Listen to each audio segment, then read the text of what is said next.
What do you do with the Ravens now? Baltimore fans, this is a choke job. I am not one to throw out choke on a regular basis, but they choked this one away. And you know what? We've kind of seen this before with the Ravens, where they have a lead, and then they play a little too conservative, or they change up the game plan. And I understand you have to adjust based on the score, but the Ravens have a propensity for doing this. And there's going to be a lot of question marks on Baltimore Talk Radio today amongst Baltimore media members. Right, what is going on? Why can't the Ravens find themselves in a situation like this and close it out? Yeah, let's put some stats attached to that, because these are not feelings. These are facts when it comes to the Ravens. John Harbaugh, according to The Athletic, has now blown 17 double-digit second-half leads. That's the most by any coach since 1991. Feels pretty damning, right? Then let's go on to the next stat from Benjamin Solik last night. The Ravens have now lost 8 games since 2021, in which they, at one point, had a win probability of at least 90%. That's 3 more than the next closest team. So you are not gaslighting yourself, Ravens fans. This is a trend, and a bad one at that. That's a terrible trend. And the facts back it up. So I appreciate you putting the facts to that, because it's easy to say, oh, they always do this. But also, they always do this. At the same time, they also always do this. And this is really unacceptable when you have a Lamar Jackson at quarterback. You have a guy who has won a Super Bowl in John Harbaugh. You have Derrick Henry. Okay, maybe you don't have a top 10 defense, but there's no excuse for a team that has this much talent and this much experience to lose a game like this. I don't care who you're playing. I don't care where you're playing when you have a lead like this. And again, the facts back it up. No one has blown more double-digit leads.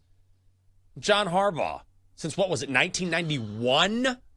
17 double-digit leads? That's a remarkable stat. So, it's week 1. Things can change. There's a long history here, Baltimore doing this. And I'm telling you, when this keeps happening again and again and again, it becomes a mental thing. Because the Ravens will find themselves in this situation again. This season, maybe in the postseason, and that's when it's really going to matter. Let's say you have a 10-point lead in the playoffs. What are you going to do? Because you keep trying to solve this, and you haven't been able to do it. It's a bad loss for Baltimore. Right. And here's the thing. If you're a team that's very, very good at running the football, you should be very good at holding and sustaining leads, because you can run the football. And we saw it last night. The Ravens ran for 238 yards. Like, there is no reason why they shouldn't be able to sustain a lead, except for maybe you point at the other side and you say, hey, they have Josh Allen. That is a tough opponent to match up with. But here's the thing. Josh Allen's not going anywhere. If you want to get through the AFC, you're going to have to probably go through Josh Allen or Patrick Mahomes or, Joe Burrow if the Bengals get their act together. So, my point being is that it's very easy from the outside to say, hey, the Ravens are so good. Why would you even, consider, John Harbaugh and think about firing him? But here's the thing. The standard is higher for the Ravens. Do you want to be stuck in this purgatory where you look like the regular season juggernauts and then the postseason comes around, and despite, winning the yards per play battle, you can't win a game?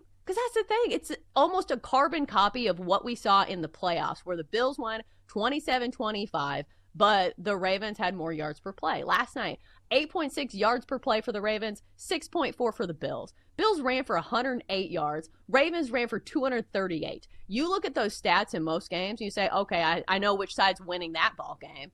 And it's not the Ravens. It's crazy. Brutal. Absolutely brutal for the Ravens.